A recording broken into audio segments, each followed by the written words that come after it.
All right, welcome inside for another edition of SJHL Weekly. I'm your host, Clark Munroe. We have a great show for you today. It's going to be an exciting one with a lot going on across the league, both on and off the ice, so we'll have a lot to talk about there. Big weekend with a lot of games to recap. I think it was 11, if I'm not mistaken, 11 total games to recap. Lots going on before the show started, so Nugsy and I are kind of scrambling, but we're good. We're going to figure this out as we go, as the best shows usually do. We're going to announce Players of the Week later in the show. We're going to show you a bit of a snippet from our Saskatchewan Cattleman's Rink Burger contest, which is exciting. We're going to get into that. And we have so much more. Melville Millionaires captain Matt Kjemhus is going to be joining us later in the show. And some controversy, I'll say, we have to talk about. So we'll leave it there for now. But before we get too deep into that, let's talk about our sponsors. Of course, we got to start with Borgo, Cantera Seeds, Capital Auto Mall, Sask Lotteries, Chevrolet, Saskatchewan Construction Safety Association, Nutrien, Tourism Saskatchewan, Sask Energy, UPL, the sponsor of all of our broadcasts. Thank you, UPL. SGEU, Great Western, SGI, and RBC. Thank you for that. And let's bring in the real stars of the show, Jamie Neugebauer, who's with us in studio today, and our good buddy Rory McGouran, who... boy, 'tis the season to be freezing. It kind of sums it up. Hey, Rory?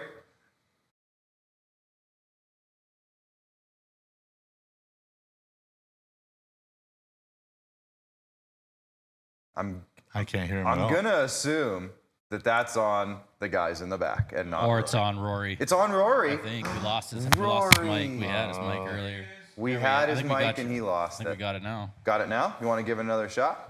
No. No? Okay. You know what, Jamie? We're gonna rattle off a couple of things. How was your weekend, first of all? Super Bowl yesterday. What Didn't else went watch on? it. You were busy. I was busy. 3 games in 3 days for me. You had a bigger game yesterday than the Super Big game, Bowl. yeah, Notre Dame in Yorkton. Friday night, SJHL Game of the Month was super fun. Yep. In Kindersley, Rory and I and Ryan Gibson went out for Boston Pizza after the game, and let's just say the food tasted good, but didn't treat us very well. And so Rory didn't feel good after it. I haven't felt good after it. Still called my games We can't catch a in break. Melville and in Yorkton yesterday. But, you know, don't complain. You just keep going. And, hey, here we are to talk about hockey and other things. Yeah, none of us can catch a break. And I think, Rory, we got you now. 'Tis the season to be freezing. I'm going to start this over again. How's it going, Rory? We don't have it. We still don't have them. Okay. That's my bad. That's Bryce's bad. That was Bryce's bad. Oh, well. You just let us know. Yeah. We'll be good. You guys have a chat and then say, Rory's Why don't we do the recap of the weekend, and then hopefully by the time that's done, we can bring in Rory and ask him about his shirt, because that's what I really want to know about. Friday we had 4 games. Flin Flon hosted Estevan, defeated them 5-2. Melfort with a 6-0 shutout win over the Nipawin Hawks. Laurent with a 4-2 win at home over Weyburn. That was a bit of an upset. And Humboldt with a big 3-1 win over Kindersley to cap off the night. Moving into Saturday, there was 6 games. It was a super Saturday. So we love to see that. And there it is. Yorkton defeated Battlefords in a huge matchup for the 4th and 5th place teams, 4-2. Melfort got a 2-1 shootout victory over the Nipawin Hawks. What a close game that was. It seems like Nipawin knows how to play Melfort really well at the cage in Nipawin. But it ended up in a 2-1 shootout win for Melfort. Kindersley with a 3-0 shutout win over the Humboldt Broncos. A big game there by veteran goaltender Cody Jamin. A 6-2 win for Melville over the Notre Dame Hounds, which had Nugsy busy on Saturday night. Weyburn had a 5-3 win in a revenge game against the Laurent Ice Wolves. And then Flin Flon capped off the weekend with a 4-1 win again over the Estevan Bruins. And then one game on Sunday to wrap up the weekend. It was the Notre Dame Hounds at the Yorkton Terriers. And the Yorkton Terriers had 4 special teams goals to pull out the win over Notre Dame. Now, let's try one more time. Rory McGouran, I hear you already, buddy. 'Tis the season to be freezing. All right. What a weekend. Third time's the charm. It's kind of exactly as my weekend has been going. It's just nothing's working right. You think you're out of the woods. You think you have things connected. All right, I'm over the hump. And then it drags you right back in with either radio silence or another one of these bugs that I had to fight off. Enough that I missed my 3rd game in 7 years of calling hockey with the Broncos on Saturday. I had to call in some reinforcements as I just was unable to make it to the rink. But I really hope that now, and basically staying home to keep everyone else safe and away from the flu that I experienced it. But I hope that I am finally over it and can start replenishing and renourishing and then rejoining you guys eventually next Monday. Yeah, it's been a rough couple weeks for everybody. Not just us, everybody. We'll start, I guess, Rory, with you, actually, with the headlines. So get ready for it. Here it comes. Okay. Let's go to the headlines now, gentlemen. Obviously, lots going on this weekend, as we mentioned in the recap, but we're going to start with not just the Melfort Mustangs, but very specifically Madden Malacca, who had a 4-win week as a goaltender, put up huge numbers, and we're calling it all Madden, which we had some debate as to what we were going to call this, but obviously with the performance he put on, he was on all Madden mode, I would say, Rory. Can you talk about the goaltender who has kind of taken the reins a little bit right now due to some injury issues or whatever is going on with Christian Coombs? Madden Malacca has stepped up in a big way. Yeah, it's basically the difficulty you're locked into playing when playing the Melfort Mustangs, regardless of what goaltender is in net. But this week, with 4 starts and 4 wins, let alone even playing 4 games in a week, which doesn't happen very often, Madden Malacca gets 4 wins, 13-1 on the season. Wasn't hefty in the shot department against, but it really doesn't matter. That's Melfort, and he knows that going in.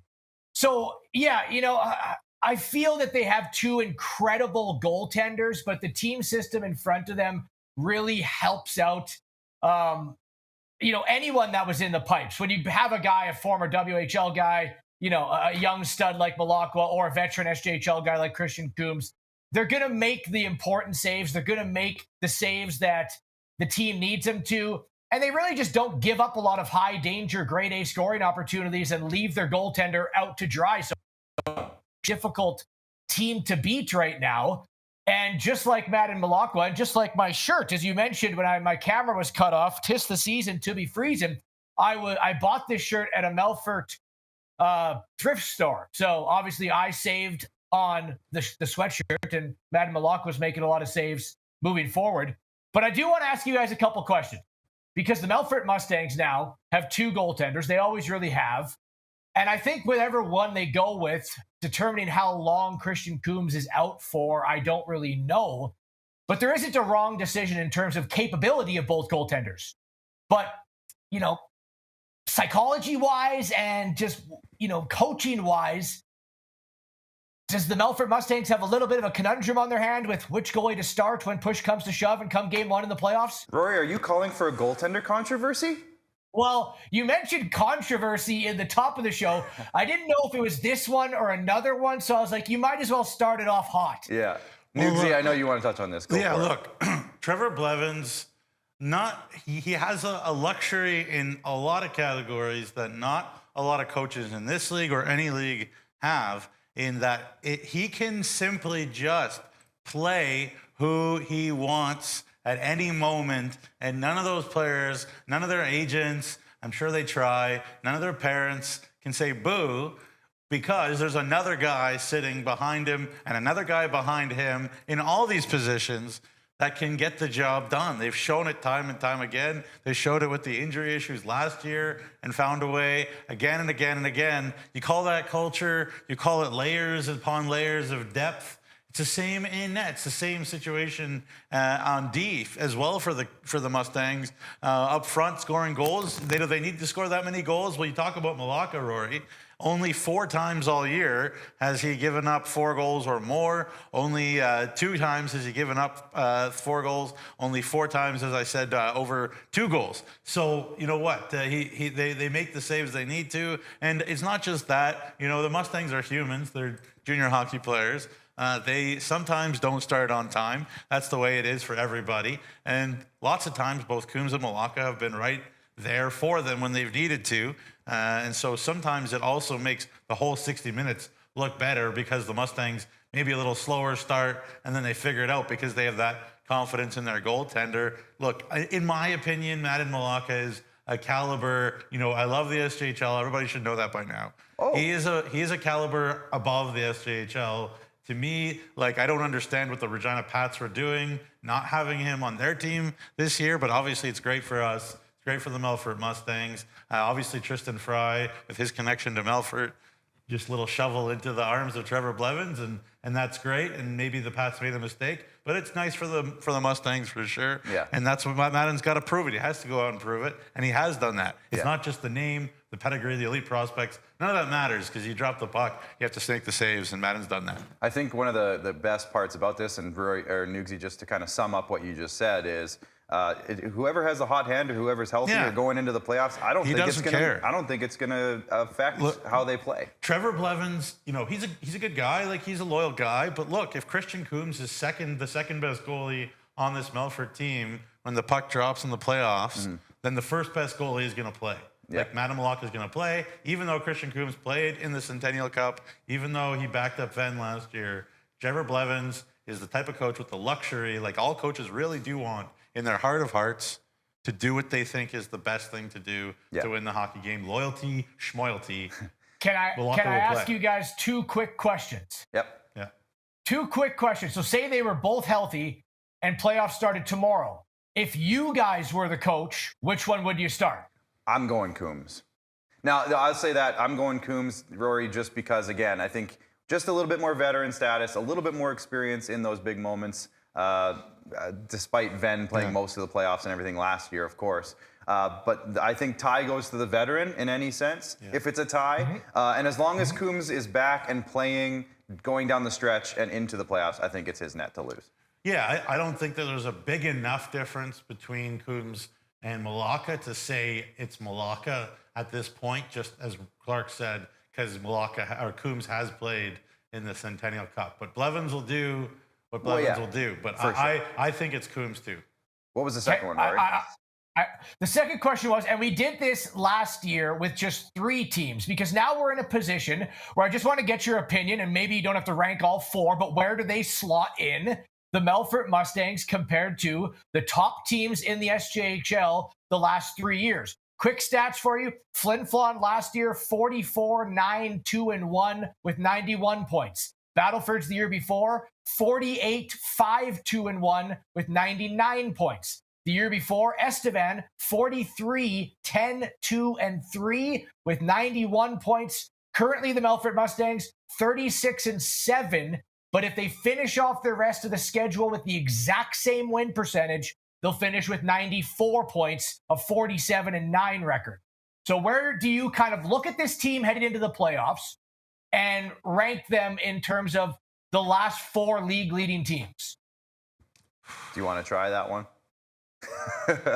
They're just so different. Like, it's so hard. Every team is such its own case. And I know for television programs, you're supposed to definitively be like, this is where here. I just think, the depth of their decor, the depth of their goaltending, to me, puts them ahead of all those teams. Yeah. Like the other teams, all those teams, because the other teams all had great offenses and good enough D, and obviously elite goaltending when it comes to Josh Kotai especially. So maybe the Battleford's one, because they had Kotai, is like this to me. But to me, it's Battleford's, Melfort, and then like the Flin Flon and Estevan are underneath them. How about you? I'd go close to that. I would say similar to that. I would go the Battleford's team is maybe an inch above this current Melfort team, but it's hard to say. Now, I think that's just also maybe me not wanting to give this team too much credit yet. Maybe. I think Melfort has like 3 pairs that would be like all top 4 D-men on all those teams. So. Yeah, that's true. That's a good point. Well, that's why it's all Madden mode when you go up against the Melfort Mustangs. And I appreciate you guys. I appreciate your guys' take, but not only that, I appreciate you guys giving a take. Because as you said, Nugsy, yes, it's sometimes hard to make it when they're all so different. But for the purposes of this show, I was going to force you into making a decision. Yeah, sure. Well, I mean, again, I always talk about goaltending, this Melfort team's goaltending, and Josh Kotai, just a cut above Boston below us and Harmon Laser Hume. And there's not a shot at those two, but they just are better, those groups. So yeah, there you go. Anything else you want to add to that, Roy, before we move on? Good. Okay, so let's bring back the headlines here from one more fun controversy to one maybe not as fun controversy. They are freezing. We're talking about freezing today. Now, Nugsy, I'm going to let you take this one away. This is about roster freezes. This is about roster news. There's obviously some news that we can talk about, maybe some that we can't necessarily write at this very moment. But can you update us on some of this roster news that's been coming out in the last week or two? Well, all we know for a fact is that Dustin Renas and Keenan Ingram are gone to the BCHL, really, and obviously Caden Drury and Carter Anderson before them. So, and also Nathan Clayton as well from Nipawin. So we can't really say anything about anybody else until anything is reported. For sure. And I hope that those guys would do their homework and realize the situation that they're getting into, what the situation is that they're leaving, that they think about what that means to their teammates and to the communities that they're leaving. There's all sorts of human elements here.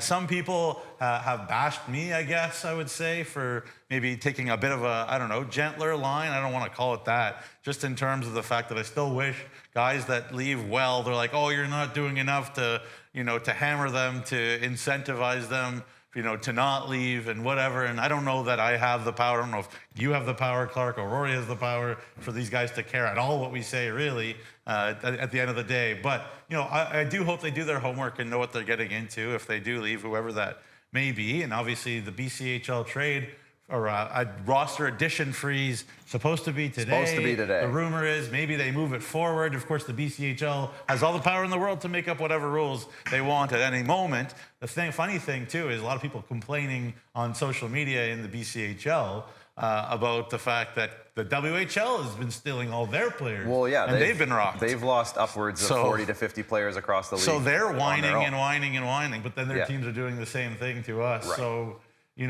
who's morally correct? Again, I don't know. But bottom line is I just hope everybody does the homework. Rory, I have some thoughts, but I'll let you go here if you want to touch on this.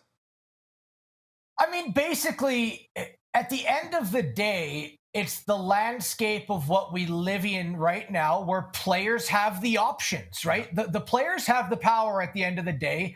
Look, for the teams that put in all the resources, the building, the equipment, the interaction with the community, and then to lose them for absolutely nothing, it hurts, right? It sucks.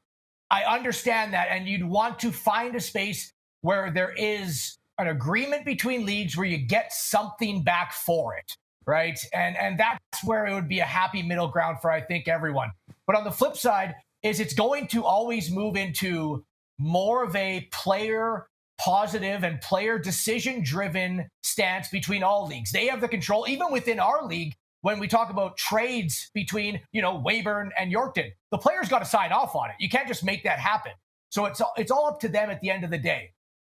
But throughout your life, you're always going to come to decisions where is the grass greener, right? And this just isn't in hockey. You're going to look at choices in your life and you're greener on the other side. And sometimes you might be right with those decisions. Sometimes it could end up being worse and you could end up regretting it because you got to look into some facets. Whereas who's the ones that are supporting you? Where and how much are you being supported? Because your support system is probably the most important thing in your life, and it should generate 90% of you making that decision. Well, the SJHL and a lot of these teams, a lot of what we do is create support for a player, especially if you're shining in this league. If you go to a different league, will you have that same support system? Same in hockey as the same in your life with your family that you have. Where are you given the most opportunity, right? If you are a top line player, if you're on highlight reels, if you're able to generate all the opportunity, are you getting it the same where else you go? Again, not just talking about hockey. This is decisions you're going to make in your life. And number 3 is, are you happy, right? If you're happy, if you've been given a shot and, I don't want to say, are you comfortable? Because you want to be comfortable and you want to be able to be yourself and express yourself. But comfortability can also be your enemy as well if you're not pushing yourself into, unforeseen circumstances to give yourself the nerves, to give yourself chances to grow. So I don't want to say comfortable, but you want to be yourself and express yourself. But the main thing is, are you happy? Yeah. And, if you are in a spot where you feel that the grass is green on the other side, the players are going to have the option. I don't know how you can, kick them to the dirt for making a decision. But it's so infantile and it's so new right now that we're going to see a list of players, not just SJHL, not just BCHL go into the dub, MJHL go into the SJHL, MJHL go into the BCHL. There's going to be some that it worked for. There's going to be some that it absolutely did not. And it's just a decision that the players are going to have to make. Yeah. What I would like to see, though, is the teams not be impacted where they receive absolutely nothing for everything that they've given. And I just hope that that's once we're couple years into the new landscape, maybe that's something that does, come to fruition. Yeah, I agree, Rory. And I think a piece of that lack of anything being given back to SJ teams speaks to, a lack of character on the part of certainly these BCHL teams. And, they're trying to do what they can to survive. They don't care. They're trying to get their jobs and keep their season going because they have short rosters, and there's that piece of that. They feel hard done by the Canadian Hockey League. But obviously it all started, the big domino that started was the NCAA making that ruling in the middle of a season. Yeah. Kind of set this whole thing going, which is insane. The last thing that I'll want to say about this is that people are like, oh, the commissioner this and the league's not doing enough that and da da da da. Believe me, we're doing everything we can. The SJHL had an AGM on the weekend with the governors, at least, and there was a big meeting. They talked about a bunch of things. One of the things they talked about was this, and they are looking into whatever they can do to make sure this kind of thing doesn't happen anymore in the future. They're looking into what they can legally do in Canada as an entity. So they are doing what they can. Believe me, believe Kyle McIntyre, we're doing our best. And there's only so much that Clark and I and Rory and everybody here at IKS and Kyle and Jacob Faith can do, because as Rory totally was right to say, these kids, and more than their kids, the agents and their parents have the power. BCHL team talks to agent, agent talks to kid gets in a car, see you later, alligator. That's how it works. What can you do? So, you can say we can't tie them up and kidnap them and put them in a cellar. That's not going to work. So I think my biggest thing, and I'm gonna touch. Yeah. Thank you. I'm gonna touch on basically everything you guys just talked about, because you guys nailed it. You guys covered it mostly, and I don't want to take away anything from you guys what you guys said. At the beginning of the year, when this all was coming together, and like you said, Rory, this is all happening as we go. None of us, none of them, none of the BCHL teams, none of us, none of the WHL teams, the CHL teams, none of us planned for any of this to happen. Outside of the BCHL going rogue a couple years ago. Outside of that, that was the only thing in all of this that was planned. The rest of it is just kind of happening as we go. And like Nugsy said, the BCHL is changing their rules on the fly because they're adjusting to what everything is going on above them, beside them, below them, wherever they are. They're adjusting on the fly, whatever they want to do. Our players, I think my stance at the beginning of the year when all this started, especially the NCAA stuff, was that players in our league and all leagues now have a lot more options and a lot more opportunities to do what they feel is best for them. Thankfully, the SJHL has been a league that provides, Rory, you nailed it, it's my favorite term, provides opportunities. And I saw one of our scouts on Twitter this weekend, and I won't name him, but he knows who he is. We provide opportunities for players who sometimes get overlooked, or maybe they don't get a chance somewhere else, and we provide them an amazing opportunity to be that first-line player, or to be that top-pair defenseman, or to be a starting goaltender. Whether they get noticed by other leagues and I'll call it poached or not, that's up to them or their agents or advisors or parents to decide. And Rory, you kind of mentioned it too, right? It's all happening as we go, and they're figuring it out too. The players are also figuring it out. The agents are also figuring this out. I'm hoping, and I will echo your sentiment 100%, Rory, that as this goes along and develops and changes, we can find some sort of system that doesn't, I'll say, screw over a community. Because I don't think that's fair to anybody.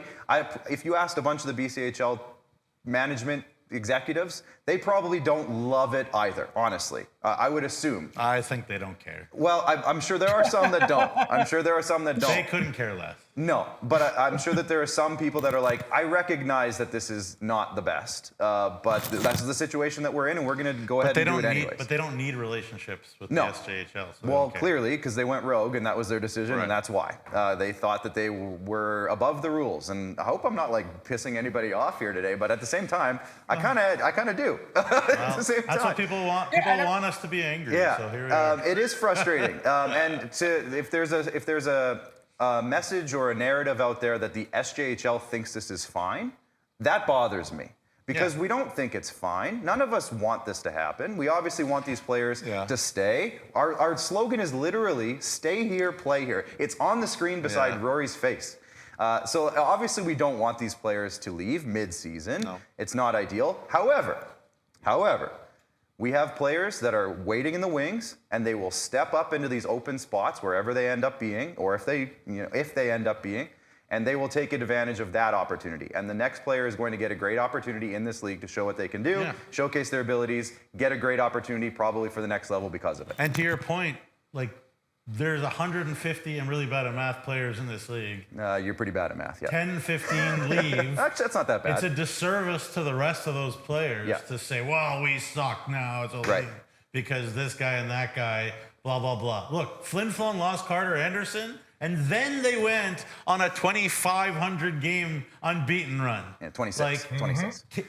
Melville lost Caden Drury and Ryan Rothke. How are they doing? Better. Like, they're doing Weirdly. fine. They're doing great. Yeah. They're probably doing better than they were before. And to add to your point, because this is exactly what your point is, but losing, 6 or 7 or 8 players or whatever it is, I know there's probably more ins and outs, but let's say 8 of our top players over the course of the entire season out of 150, these teams are still doing great. They're still doing, and new players are stepping into those spots. So I think that covers it, because I know now if we're going to say anything from here, I think it's just going to come out of frustration. Yeah. Rory, do you want to touch on anything before we change it? The grass isn't always greener, but if you're making a decision, make sure you know all the facts. Yeah. And that goes with any decision in life. But I just love what Nugsy said. Guys lose guys, and look at them galvanize, right? Like, teams have been better after losing guys. So it's a great league. Yeah, absolutely. Thank you, Rory. Thank you, Nugsy. I think we said some important stuff there. Yeah. Let's bring back the headlines. We'll move on. We're back to actual games, which is good. Yeah. No Quit Terriers, a.k.a. the resilient Yorkton Terriers. Nugsy, I'm going to go with you on this one. You saw them yesterday against the Notre Dame Hounds.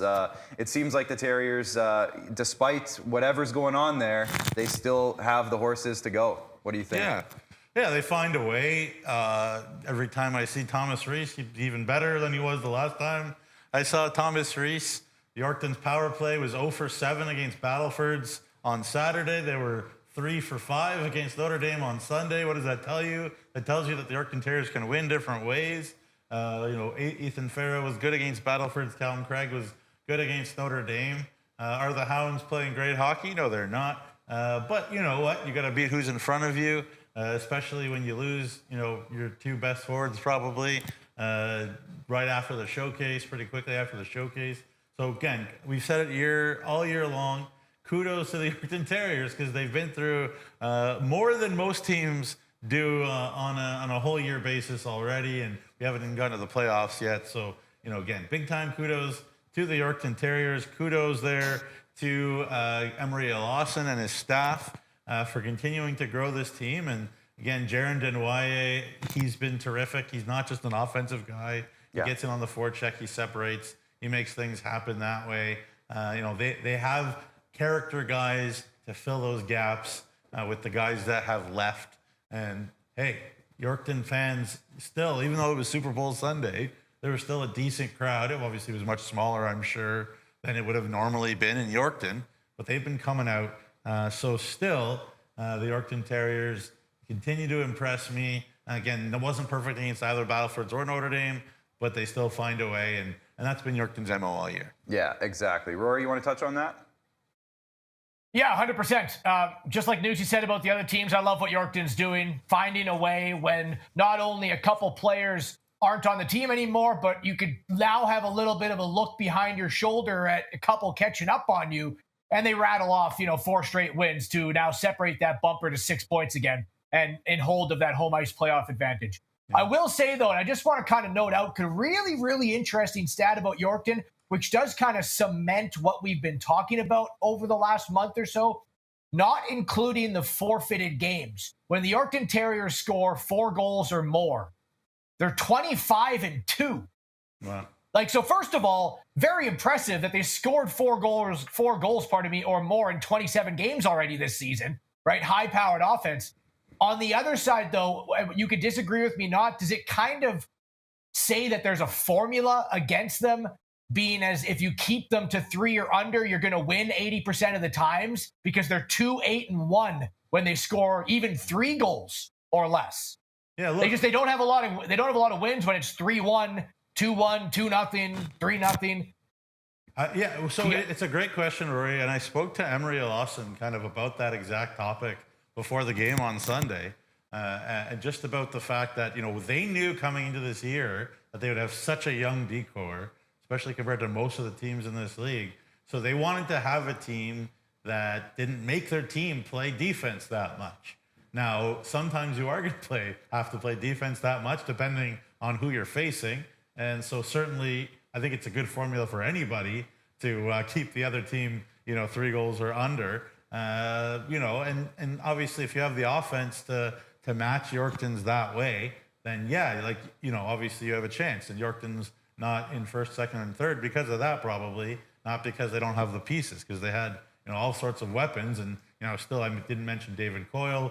James Durfee really stepped up actually and played on the top line there with Coyle and Denwye. He's a defenseman, but he played really well up front. And you go down the list, Tylen Henriksen's really showed up. So look, the Yorkton Terriers, again, to your point, Rory, I wouldn't say it's a game plan, because you always want to give up 3 goals or less, because that's, look at goals against average.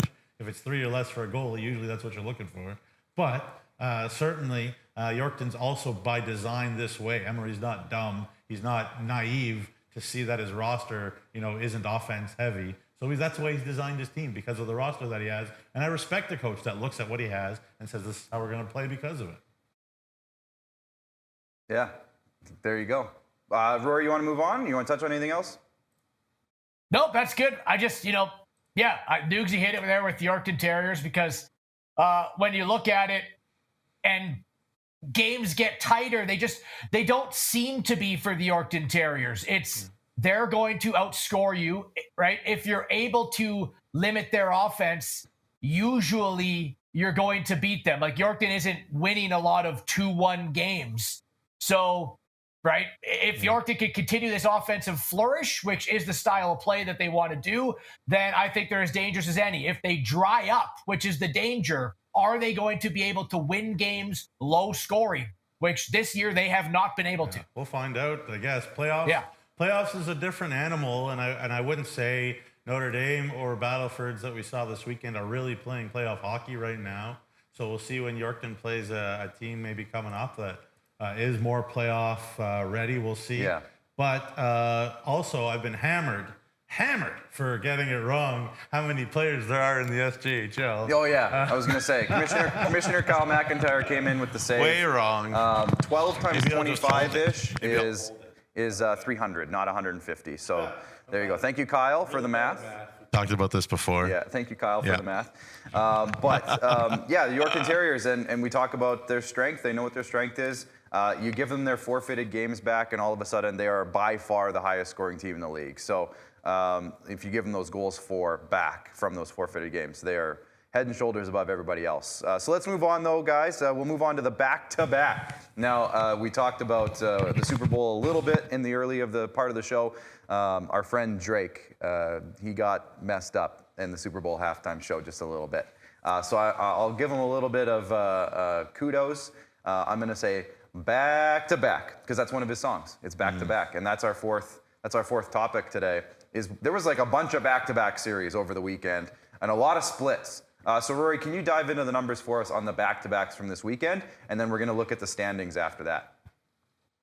Yeah, I can hit you with the Humboldt and Kindersley one. First of all, shout out to everyone that worked the SJHL Game of the Month. If some of the crew is watching that, it was awesome again.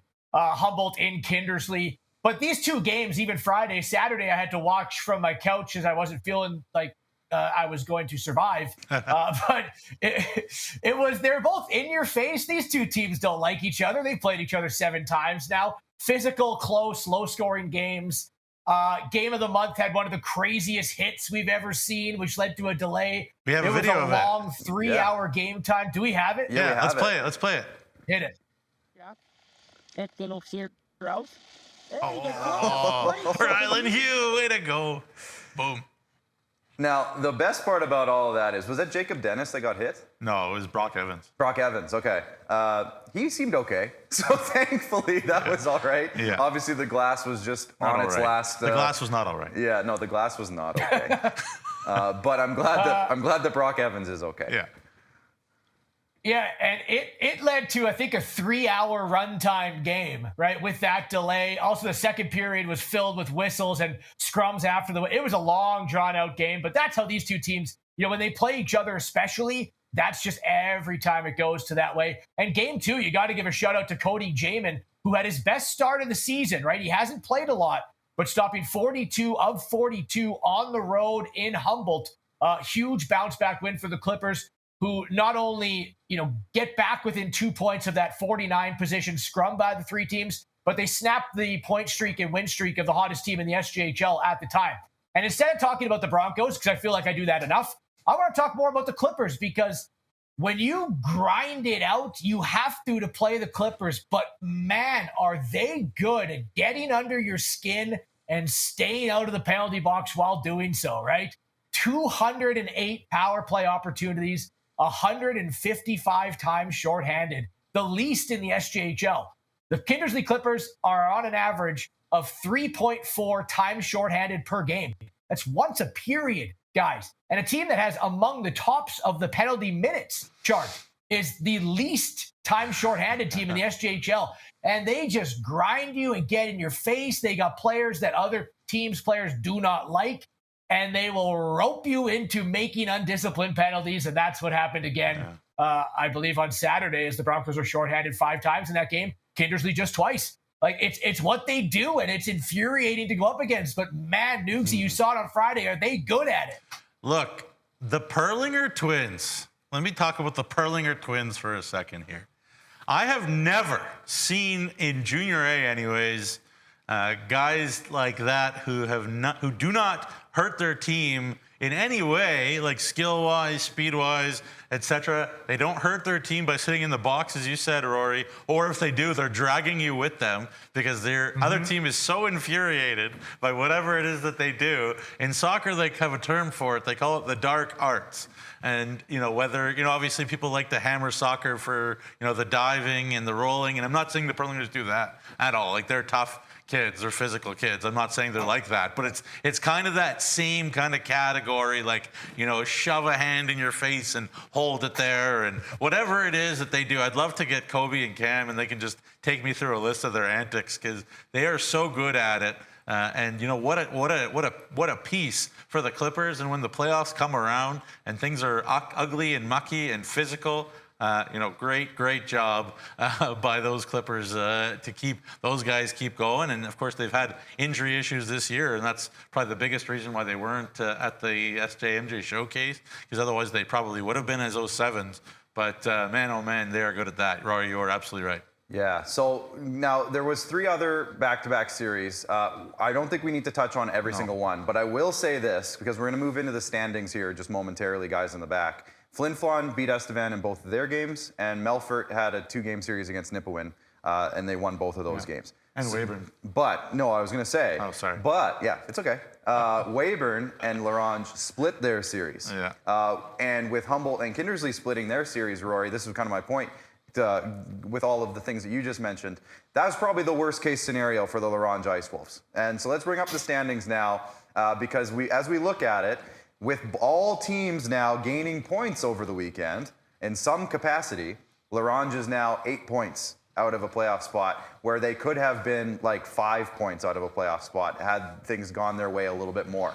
So we look at Melfort. They're at 72 at the top of the standings. Flin Flon's right there with 66. As we move down, Weyburn getting a win this week now put them up to 58. Yorkton getting their win yesterday put them up to 55. So we have a top 4 that is pretty separated at the moment from everybody else. Then we have that 5 through 8. That's about as log jammed as you could possibly get. 49 points, a 3-way tie between Melville, Humboldt, and Battlefords. And then Kindersley's there with 47 points. If you look at Melville, they're the hottest team right now in the entire league with a 5-game winning streak. So does that play well going forward? You hope so, because as of right now, I still love that Yorkton-Melville first round. Holy cow. I really want to see that happen. And Weyburn-Humboldt doesn't hurt my feelings either. And Flin Flon Battlefords. Boy, I like where we're at right now if the playoffs started today. I will say that. But like I said, worst case scenario for Larange, they weren't able to get all 4 points. Everybody else got points. That nobody got swept outside of, like I mentioned, Flin Flon and Melfort got their sweeps. But then Estevan's there with 34. I think, if I'm not mistaken, guys, Nipawin might be officially eliminated from the playoffs. If not, they're very close. I've already proven my lack of my being totally inept at math. Fair enough. So I'm not going to go there. We'll do the math after the show. You know what I am good at, clearly, though, is fantasy hockey. Yeah, okay. Do you want to touch into that now? Because we'll move into the odds and ends segment. Can we throw up the... Yeah, here's the fantasy hockey. 52-point lead. Jamie Neugebauer. 4 of the 5 leading scorers on Neustradamus. Hey, I got to have something to feel good about. He's wrecking all. Yeah, I'm getting booed in this the back. man. Boo Look, this man. I was talking to Bryce. He said, we're just going to abuse you for your cheating and whatever. And I said, I call that, hard work. John Madden, the great John Madden, of course, since it's a Madden-themed show, just used to say, if you're not cheating, you're not trying, about his Oakland Raiders back in the day. So, hey, we're winning. But you can't give a John Madden quote and then say, I don't call it cheating, I call it hard work. He's acknowledged it was cheating. Maharaj wasn't even on an SJHL roster at the time. Yeah, I did my homework. Here's the thing. All of us are going to put in a protest at the end of the year. I think Director Bryce in the back is also on board with that. We're going to put in a big protest, and I'm going to end up being the winner because I'm second place right now. So we'll just go with that. No, I will also follow that by saying I'm totally on Nugsy's side. Did he cheat to get Maharaj? No. Yes. No. However, even if it wasn't Maharaj that he picked, he probably would have had someone that has about 30 points. And Nugsy's end of the draft was phenomenal. Getting Streetsy, getting Gruner, getting a lot. Ringer. So Nugsy deserves to win outside of that Maharaj pick. He's had a phenomenal draft. Yeah, 100%. No doubt about that. Now, we've talked about Madden a lot of all Madden Malacca talk. We're not done yet because it's time for the highlight of the week, and it comes from none other than Madden Malacca himself. Let's check it out. Barrels over Hoynes. Here come the Hawks again. Watson in front, and they score! That is in! And they're just going to say play on. The referee was right there. Boy, that's twice that puck is eerily close to the goal line. The first one definitely wasn't in. Really hard to tell from the video replay, too. The referee was right behind the net. We'll give him credit for being in a good spot. I don't think the light came on either. They actually are talking to the goal judge. This is interesting. They never do that anymore. No goal. The goal judge said it didn't cross. There are so many layers to how cool that clip is. The fact that they thought it was a goal. They went to the goal judge. The referee was right there. Madden Malacca made an unbelievable stop. What a save. After getting faked out and he was going the other way and oh my gosh. So great highlight there. Shout out to Chevrolet for all of our highlight packs throughout the show here so far, as well as if you go on our YouTube channel, you can check out all of our highlights there as well. It's presented by Chevrolet. And thank you to Tourism Saskatchewan for the highlight of the week sponsorship as well. Do we have any nugs and notes, or are we exhausted at this point? Just quickly, because I don't want our great guest to wait too much longer. But There it is. See my little buddy there. Little Nugsy. Yeah. Okay. The Four Nations Challenge starts on Wednesday. Very excited about that. They added Drew Doughty to the lineup, and I didn't realize that Drew Doughty had played in the NHL this year. Yes. So I was wrong.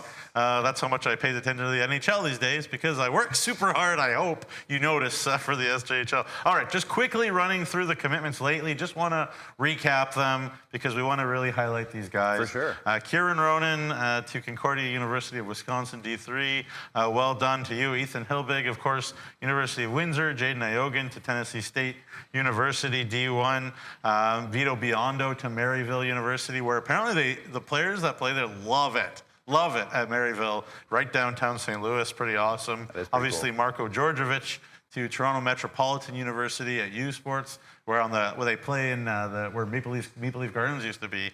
There at Mattamy Athletic Center, which is a beautiful facility, and hopefully many more commitments coming down the line, because a lot of kids. Tons of kids in our league deserve it, and I know guys are paying attention. So, congratulations to those guys. That was News and Notes. There we go. Quick one. Rory, we're going to take a break. Anything else before we go? Nope. Let's get to Maddie. Let's go. So we're going to go to a commercial break here. When we come back, we're going to be joined by captain of the Melville Millionaires, Matt Kjemhus. Excited for that chat. We'll see you after the break.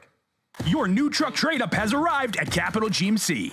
Volume pricing is back. As inventory levels go up, prices come way down. And right now, we have over 250 brand new GMC Sierras to choose from. Lease a Crew Cab 4x4 Pro Edition for only $269 bi-weekly plus tax with $0 down. Or work with our finance experts to get the best available rates. Plus, GM certified pre-owned inventory is back too. Shop over 150 vehicles, all makes, all models. It's finally time for your new truck trade-up, only at Capital GMC. Each year, the SCSA issues over 10,000 training certificates to the construction professionals who build our province. That's the population of Martinsville. Learn more at scsaonline.ca.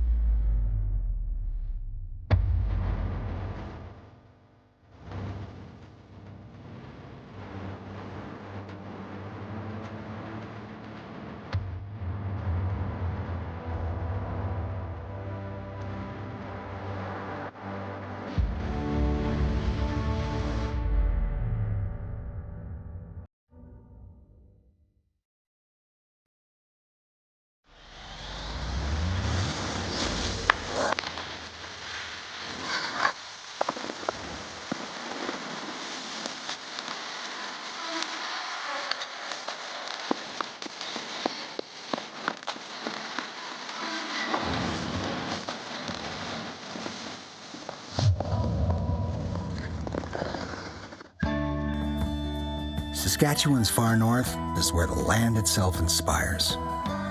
It's the beauty and power of wilderness, the solitude of a place far removed from what you might know. When this landscape surrounds you, it's like nothing else. Come and let it awaken you, energize you. Come and create your story in our Northern Lights and Waterways.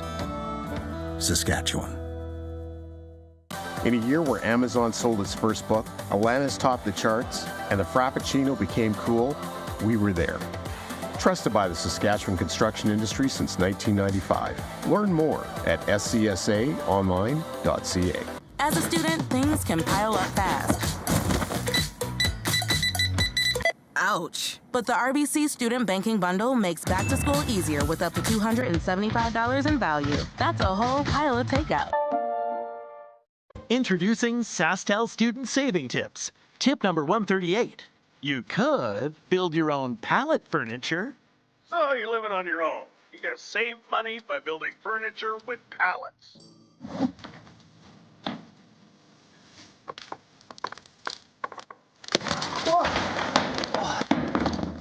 Or get Infinite 150 for only $50 a month with SaskTel Student Deals.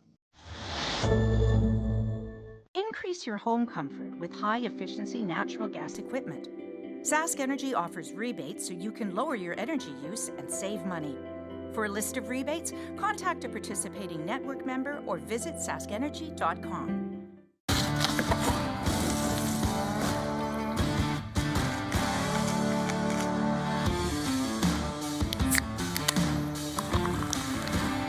Original 16. Celebrate things done well.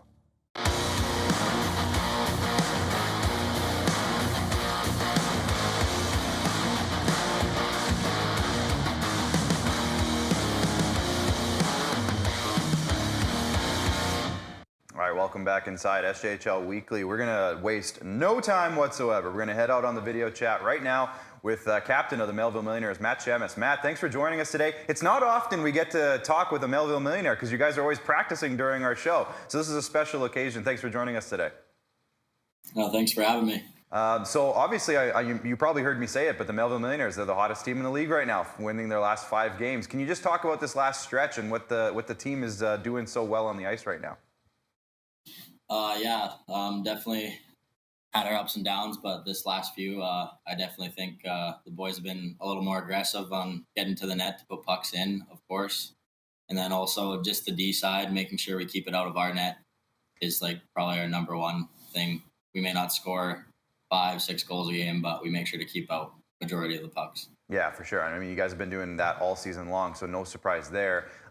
When I talked to your coach, Doug Johnson, way back before the season started, Matt, his biggest thing was he was glowing about this defensive unit that you guys have this year. Yourself, Boston, Harkness, the list goes on. Can you talk about the group right now and just what makes it so strong, 1 through 6? It's definitely a really strong group. Brought in some guys like Wesley Golden, obviously a hometown boy. I'm from around the area, so know him really well. And he's just a big, strong guy. And then even like the rookies we have, like Cragen and Pixie, they're probably some of the best defenseman rookies I've seen in a while. And of course, having Boston Harkness is just a plus always. And then always my D partner, Noah Bell-Isles, and adding Louis at the deadline was unreal. Yeah, for sure. Louis Nadeau, yeah, you mentioned they're terrific in that kind of swap there with Liam Rodman. Just for the context, so that people not necessarily know the Melville Millionaires in locker room nicknames, but maybe they can figure it out. I don't know. Anyways, I got to ask you, Matt. I don't know if people can see it on the camera. You got a little mark on your neck. It was a really scary kind of moment whenever you see it. Obviously, Ethan Andrews of the Notre Dame Hounds took a shot. And I guess you were standing in front of the net, so you're a bit of a distance away from the shot, but it kind of hit you in the neck and throat there. How you doing? I'm sure that didn't feel good, eh? Oh.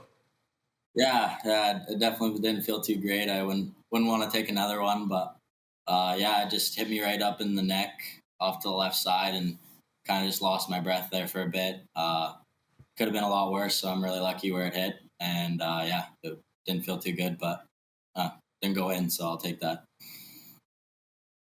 Yeah, obviously to hear you're doing all right. Matt, hard-nosed, rugged, right?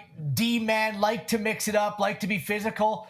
What is it, though, specifically about, you've been with all of Doug Johnson's tenure for the Melville Millionaires, just something specific from his style of systematic play for yourself that you maybe think brings the best out of your game? I definitely think the aggressive style of defensive zone definitely plays into my factor really well. Getting on top of guys quick and hitting and pinning, it just plays right into my game. I love to get in the corners, so obviously that aggression part of the game is my style.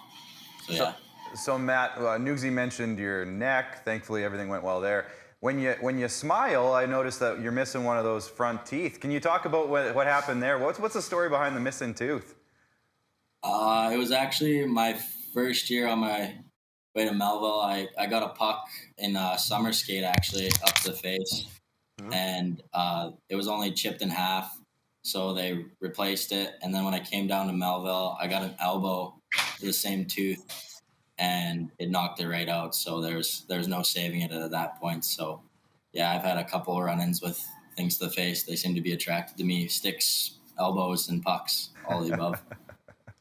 So, Matt, obviously, again, you guys, you obviously you get. Do we still have Matt? Yeah, everything's good. I think Rory just went off camera. For a Rory sec, went off camera. Yeah. So, Matt, hopefully you can still hear me. But obviously, you guys, lose Caden Drury, you lose Ryan Rothke. Some people say, the Mills are done and blah, blah, blah. And obviously that has not at all been the case. What has been the chip on your shoulder? What has been the key for you guys as a room to stick together? Because, my buddy Reno Hodge tells me that you guys are as tight a room as he's ever seen in his life. So just talk about what's been keeping you guys together. So definitely those guys leaving left a little bit of a sting. Obviously, they're great players.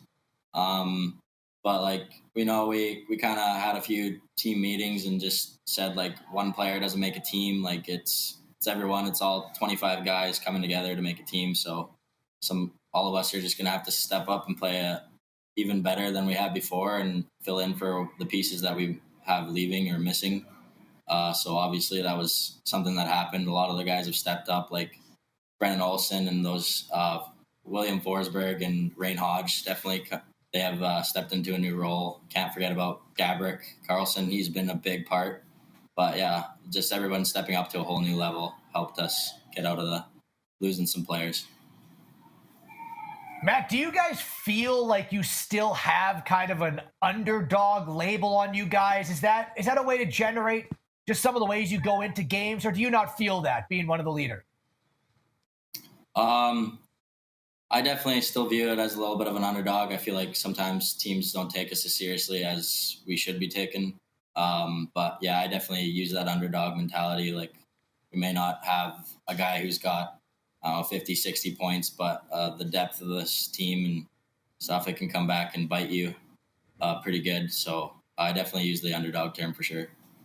Now, Matt, sorry, Nugsy. I'm just curious. I'm just rolling off that. Do you think that kind of mentality and just using that helped you guys galvanize as quick as you did once the players left and then new players come in at the trade deadline? Just using that belief that you don't have a 90-point score, but everyone contributes on every night. Yeah, definitely. Like, if not all of us are rolling, then it's not going to work out. Like, we need every single one a guy to be helping push the bus.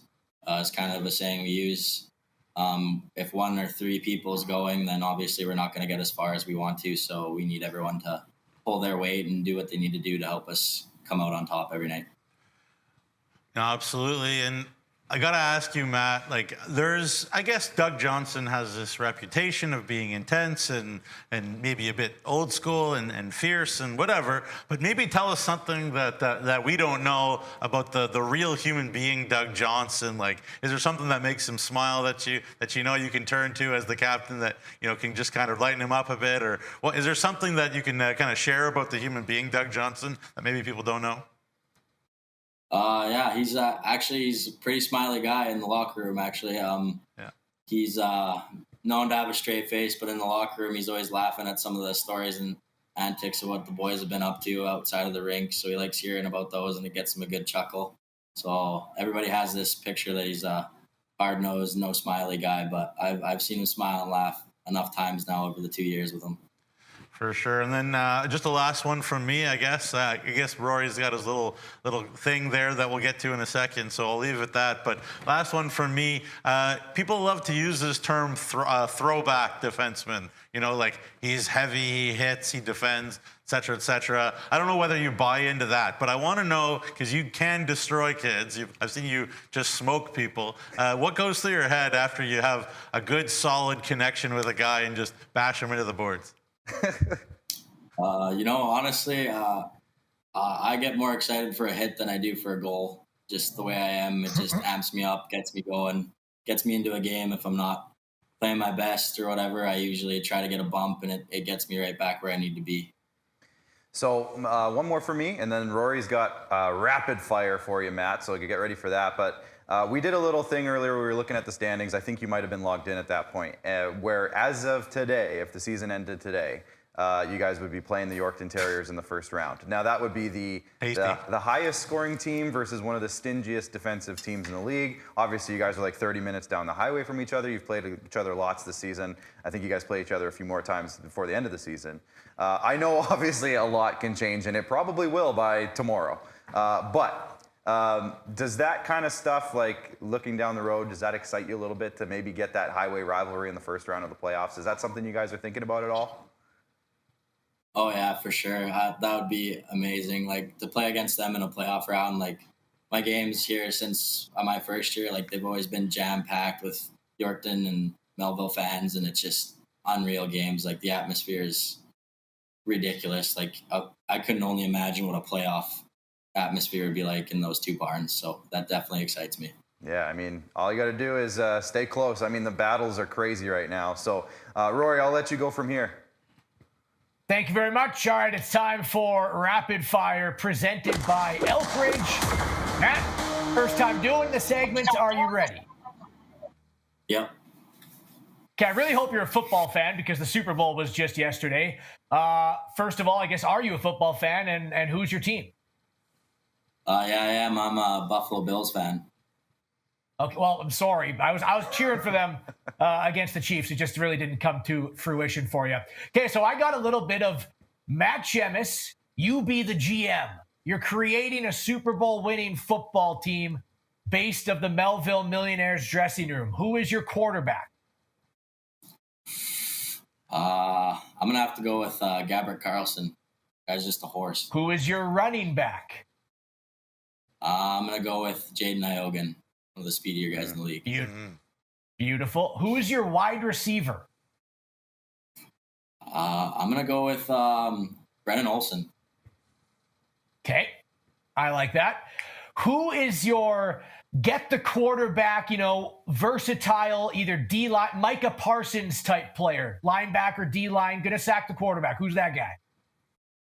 I'm going Leo Gio, one of the younger guys, but he gets after it on the forecheck, so he's my guy for sure. I love the comparison, forecheck to quarterback sack. Beautiful. Who's the kicker? Kicker? Benny Walchuk. Evan Leeden. Evan Leeden's my kicker. Oh, yeah, Leeden, yeah. Okay. And finally, what color of Gatorade are you dumping on Doug Johnson's head if the Millionaires won a Super Bowl or SJHL championship?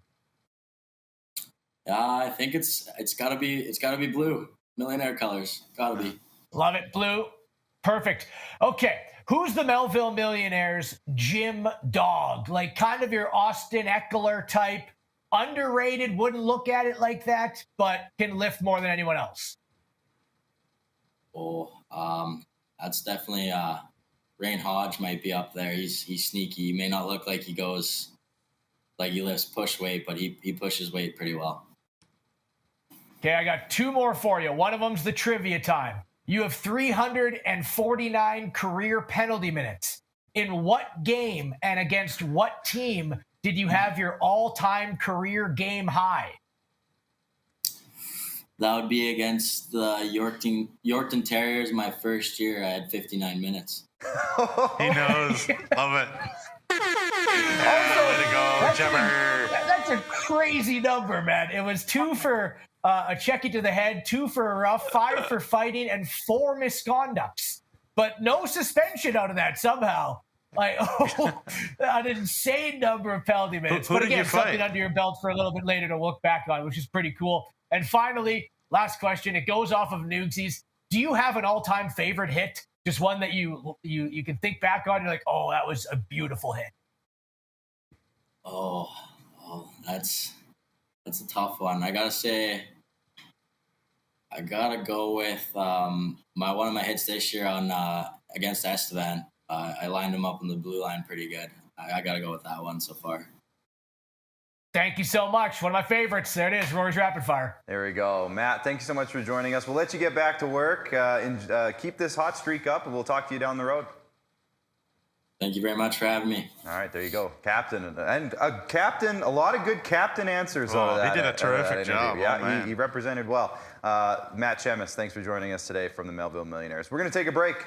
And when we come back, we got Players of the Week to announce. We have a special feature from the Saskatchewan Cattlemen's Association with our Rink Burger contest and a little bit of Objection or Sustained, which we haven't played in a while. So, Bryce, get the buttons ready in the back because we have some buttons for that one. But we'll come back right after this break. The Chevrolet Silverado 1500. Advanced power and capability to tackle the long hauls. Style to make a statement on the streets. Visit ChevroletOffers.ca to learn more. Each year, the SCSA issues over 10,000 training certificates to the construction professionals who build our province. That is the same population as Weyburn. Learn more at scsaonline.ca.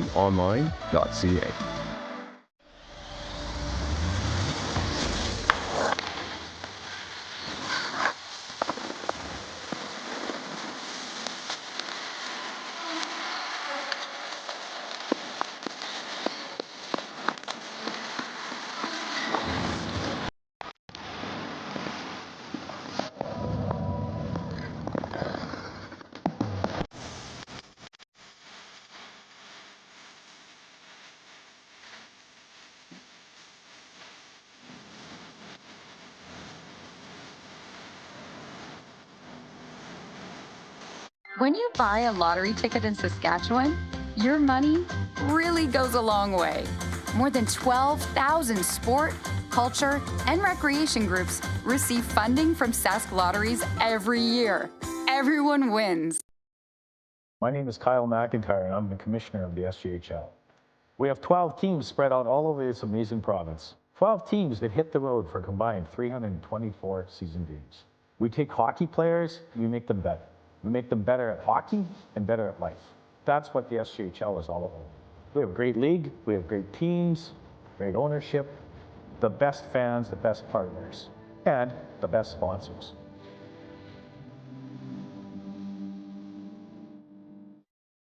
Sask Energy Network members are the best choice for natural gas solutions for your home or business. With comprehensive services like heating equipment maintenance, appliance installation, and in-store financing, they have natural gas solutions that go beyond heating to bring you the comfort, efficiency, and reliability of natural gas, both indoors and outdoors, all year long. For whole home natural gas solutions, network members burn brighter.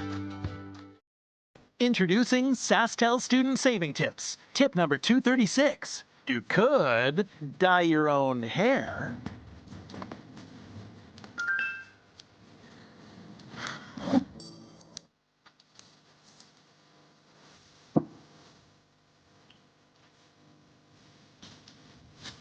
Or you could save up to $20 a month on a new wireless plan with SaskTel Student Deals. Enjoying what's around you. That's what it's all about. Farm to table, in season, locally foraged, look out the window and that's exactly what you'll see on your plate. It's the kind of experience that you'll compare everything else to for years to come. And it's so close, you can almost taste it. Indulge in our unlimited lakes and parkland. Saskatchewan.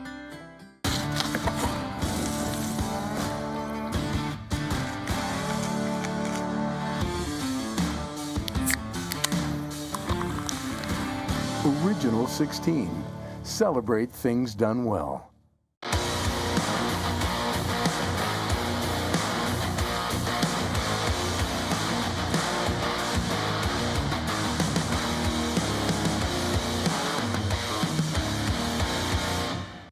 All right, welcome back inside SJHL Weekly, segment 3. We got a few things to get to, but before we get to Players of the Week, and we also have a little fun segment we call Object or Sustain, we're going to actually go ahead and show you the special feature from the Saskatchewan Cattlemen's Association, the Rink Burger contest. Let's have a look at what's going on there.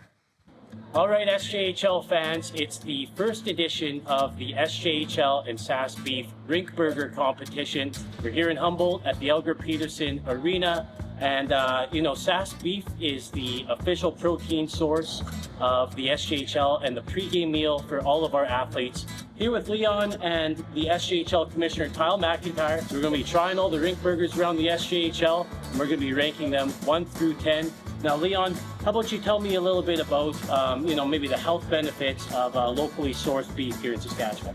Well, the health benefits of locally sourced beef is it's a good source of protein. It has a good amount of vitamins and minerals in to keep the athletes going for the games that come up. Awesome. So what we're going to do is here, we're all going to have a bite of this burger.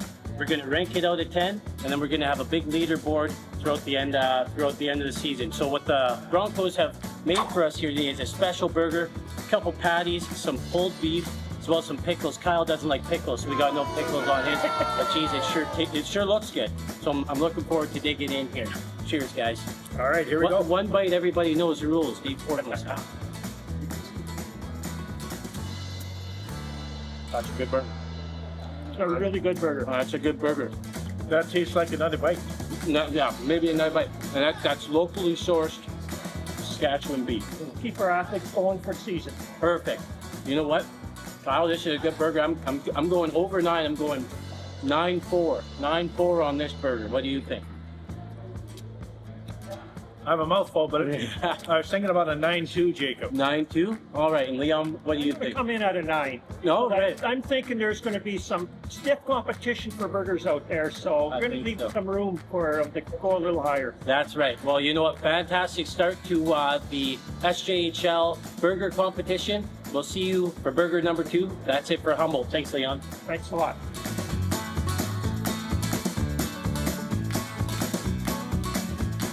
All right, so 2 things with that. First of all, I'm so sad because Rory got me one of those burgers and then forgot to bring it to Regina for one of these tapings of the show. So unfortunately, I never got to try it. It looked really good. Second thing, Leon with the rookie score. For going Dave Portnoy, 1 bite, everybody knows the rules. You're not supposed to give a round number, Leon. It's supposed to be either 8-9 or 9-1. You got to get off the fence. So anyways, I'm sure Jacob thought of that, and we'll get the news out there afterwards. But Rory, did you get a chance to have that burger when it was in Humboldt? Yeah, I had 3 of them. Oh, and again, I'm still holding. In a row. No. I'm like, maybe that's why you've been sick, Rory. Maybe. I'm still holding a little bit of a grudge against you for not bringing me that one day, but it's okay. I'll get over it. It would have been 2 days old. The game was on Saturday. Our show's on Monday. I'm a gamer, buddy. I'm a gamer. I don't mess around. That's okay. I'll power through either way. But that's okay. It looked great, and we'll have more of those features from other rinks as we go. I know there's been a couple more of those Rink Burger days where Jacob has been in the building for them. Kindersley one looked unbelievable too. Yeah, Kindersley's video is done. I think there was maybe even one more that's done already. So we'll get those videos out as we go. But it's a cool contest, and I'm super jealous that Jacob and Kyle are the ones doing it and not any of us. But that's okay. That's okay. I'm not mad. He's a little mad. I'm a little mad.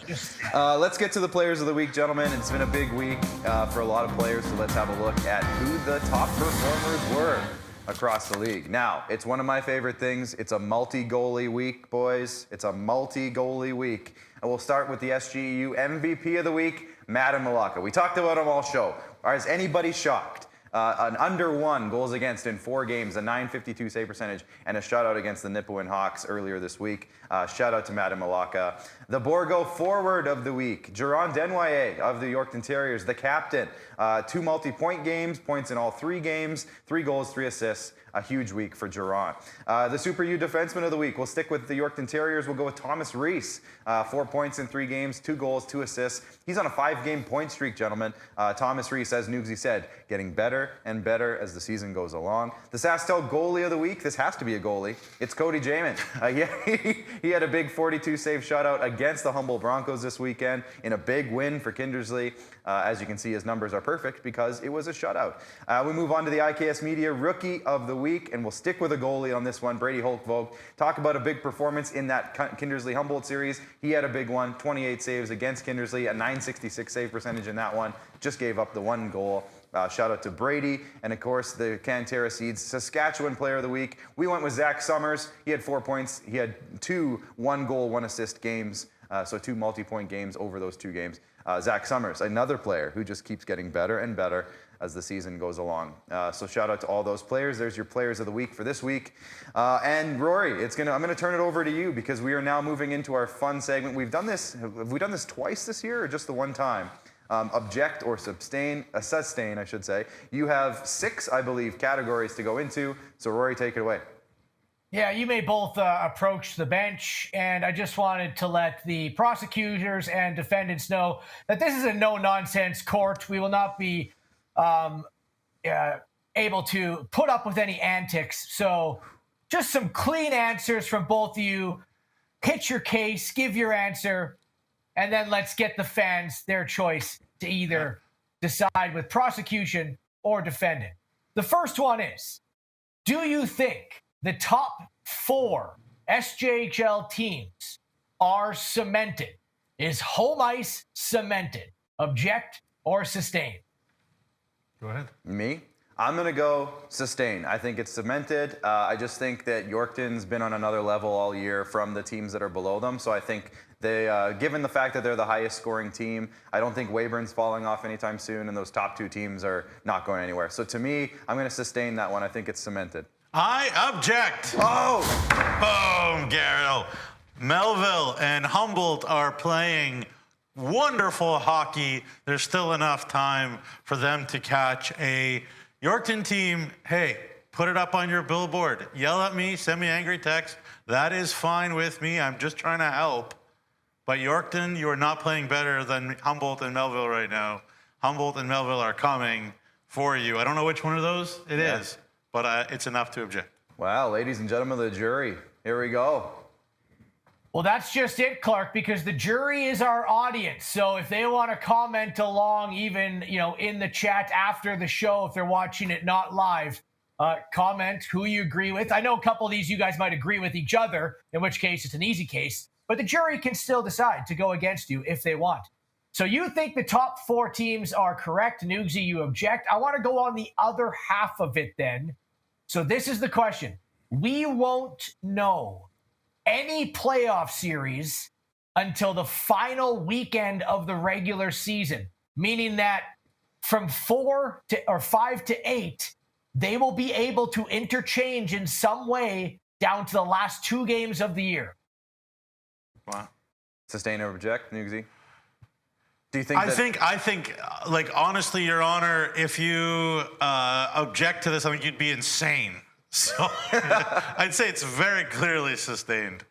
Yeah, I'm going to sustain this one as well. Historically. I really want to see the graphic, but I have to sustain this one. If you look at the teams from 4 to 8, these guys are leapfrogging each other every day. So I can't imagine that it's going to settle down. Yorkton is 3 points behind Weyburn. Why is Weyburn safe in 3? Weyburn's not safe in 3. They are not. There you go. That's a good point too. Yeah. Anyways, I think we both sustain that one, Rory. Okay, we'll leave it up to the jury if they want to eject. Our court case number 3 here, as we're moving along with the day.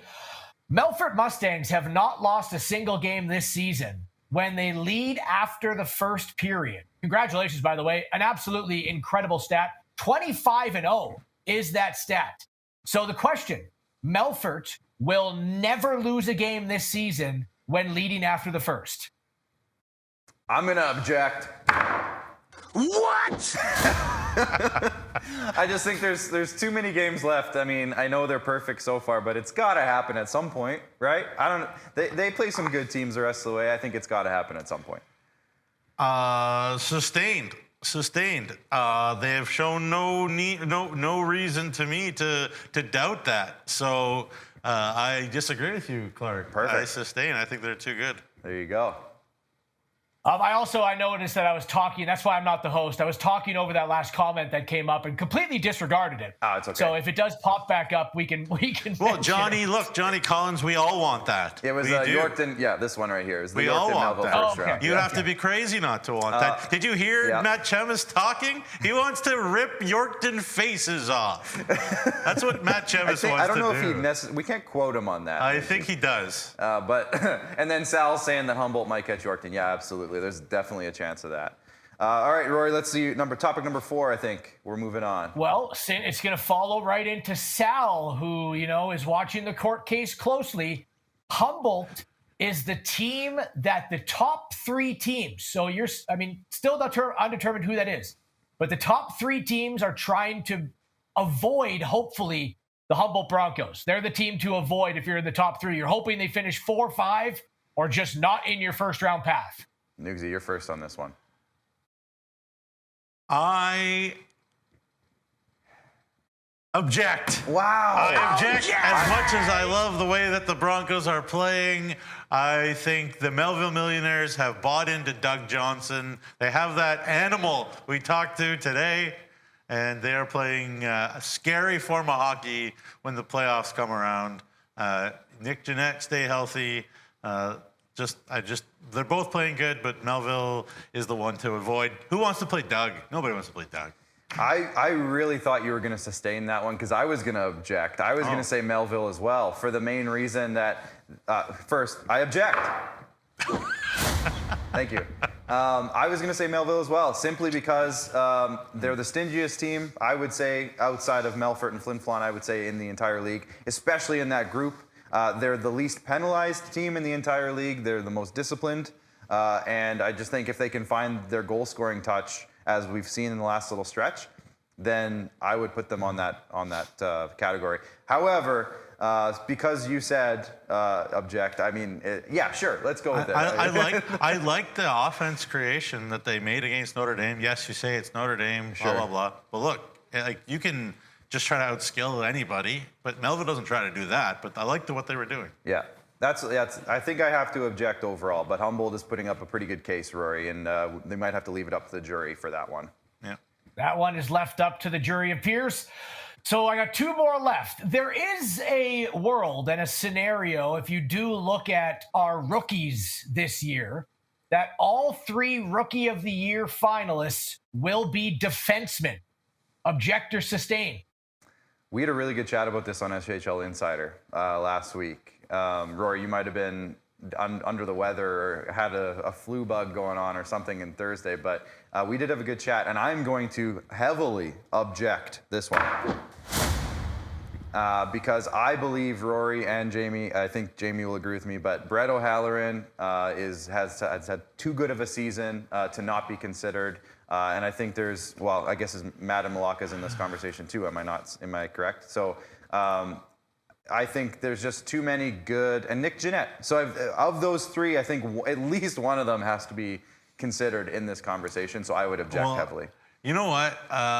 Okay, Rory's like, no antics, fair enough. But I can see it happening. So I'll say sustained for fun because Max Chakrabarty, Tommy Reese, and Jax Herchak have all had terrific seasons, and they're all rookies. And you know, there is a bias against goalies in awards. I don't know why. It's not fair. Goalies have a hard life as it is, but that's the way it is. And so all of those three guys, now again, speaking of the other side of the mouth, is Nikita Ivashenko going to be? Well, I guess he isn't because you have to be 18 or something by the season start, something like that. But anyways, Chakrabarty, Reese, and Herchak all deserve it too. So who knows? Yeah, there you go. But I'm going to sustain it just for fun. Well, I mean, I could be completely out to lunch here, and I will say when you have been lunch. 2 days on a not great flu, it feels like when you're finally coming off it that you might be 30 IQ points less the next day. So I'm in that type of fog today. But correct me if I'm wrong. When it comes to those major awards, doesn't each division kind of get a representation? Isn't there a division winner that goes to the finalists? So if it is Jackson Herchak, it can't be Brett O'Halloran or something like that, or am I wrong? Has that been changed? I don't know if that counts for rookie. I think it's just anybody. I think there was an award, I want to say a couple of years ago, where we did do it by division, but I feel like we kind of scrapped. I feel like the league scrapped that, if I'm not mistaken. We'll get confirmation. That is good. It should be scrapped. If there's two players in the same team, especially they should be both nominated. Especially since division standings don't mean anything. So yeah, don't mean anything. Right. Okay, final one for you here. Okay. The league's leading scorer will fail to hit 80 points. Nugsy, you want Which to start? would be a low for a long time, but also just a really balanced team effort on a lot of sides and a really good goaltending group this year. Yeah. Well, so Streetsy is on pace for 80. Yeah. And he leads the league in points. So the question, the way that it was worded was. What was the way the leading scorer will fail to hit 80 points. Yeah. I object. I think there's enough offense in this league. Like Jacob Streetsy had, 9 points in 2 games? And a couple of games, like he could do that again. Maharaj, these guys, Denwai, the way he's going, the opportunity Denwai has now in Yorkton, given that some of the offense is gone, but he's not slowing down. I object. I think it's very possible. Yeah, I'm also going to object. I think somebody's going to go on a super crazy hot streak, and we're going to be talking about it nonstop. I know there's only, 12, 13, 14 games left, but I think that's plenty of time for somebody to get 20, 25 points, somewhere in that range. Somebody in our league can do it, so I think I'm going to go object and just go for the chaos on this one. Well, 100%. I would object as well. Basically, the top scorer, so the closest to that, needs 22 points in 12 games. Thank you very much for objecting my face there. Megan's going to write him a strongly worded 22 letter. points in 12 games is what he needs to get there. There you go. Yeah, I think somebody's going to do it. Whether it's Streetsy getting hot as he's been all season, or if somebody else goes nuts, somebody's going to do it. Sure is nasty. Is that it, Rory? You have one more, or is that it? That is all 6. There you go. Thank you, Rory. That was Objective Sustain. I always like that one. Court is adjourned. There we go. One of my favorite games that we play. Let's have a look at the schedule here for the next few days. Actually, I haven't honestly even really looked. There's been so much going on. Tuesday, we got Nipawin at Larange. Boy, Larange really needs that one. So that to be a big game. And Thursday. It's a quiet week. It is a quiet week. No games on Wednesday. Thursday, a big one. Melfort hosts the Weyburn Red Wings. And then we'll have SJHL Insider on Thursday. So we're going to Friday as well. Friday, Valentine's Day. We got 5 games on Valentine's Day. A big Viterra Division clash with Yorkton heading to Estevan. Kindersley's going to be in Melville. That's going to be a huge one with a ton of playoff implications on the line there. Weyburn heads to Nipawin. Humboldt's going to be in Battleford. It's another huge one. That's the game. That's the day to watch this week. There's some big ones that day. And then Notre Dame's going to be in Flin Flon. Do we have Saturdays as well? No, we didn't go to Saturday. But we'll that talk about Saturday on Thursday. Melville Kindersley is a little series on the weekend. Yeah. And that'll be a tasty treat. So that'll be a tasty treat. Humboldt Battleford's, wow. Anytime Humboldt Battleford's play, it's a good game. But on this one, with everything on the line for that one. Humboldt kind of embarrassed Battleford's last time out. So yeah. Rory, you got any thoughts on the week coming up here? No, Nugsy hit it. Everyone maybe looks at Humboldt Battlefords because they're in division. Kindersley Melville is a sneaky good weekend set that they're going to go up against each other. Looking forward to that one as well. Perfect. Nugsy, any last words before we sign off here? Feel better, Rory. Thank you. We're getting there. Please, everybody just stop being sick and prayers for Rory. And the weather warm up a little bit. I'm fine. I don't need prayers. I appreciate it. I do not need prayers, though. Other people need it more than me, so I'll be okay. Let's thank our sponsors one more time. We'll go with Borgo, Cantera Seeds, Capital Auto Mall, Sask Lottery, Chevrolet, Saskatchewan Construction Safety Association, Nutrien, Tourism Saskatchewan, Sask Energy, UPL, SGEU, Great Western, SGI, and RBC. And make sure you give us a follow on all of our social media platforms and get your subscription to Flow Hockey. Facebook, X, Instagram, Twitter, Twitter is X, TikTok, and YouTube. Hit the follow button, hit subscribe everywhere. And we appreciate you guys supporting us as we cover this league to the best of our abilities. Big shout out to the guys in the back. Who's back there today? Did it shuffle around, or is it still Bryce and Steven? Yep. There it is. It's Sorry Bryce about and the Steven. technical difficulties of the mic issues in the beginning. We got through it. Don't worry about it. We'll blame Rory for that one. That's not Rory, that's you. Yeah, his mic's off now, so we can't even get him to defend himself. But anyways, thanks to those guys in the back. Jamie, thanks to you. Rory, shout out to you.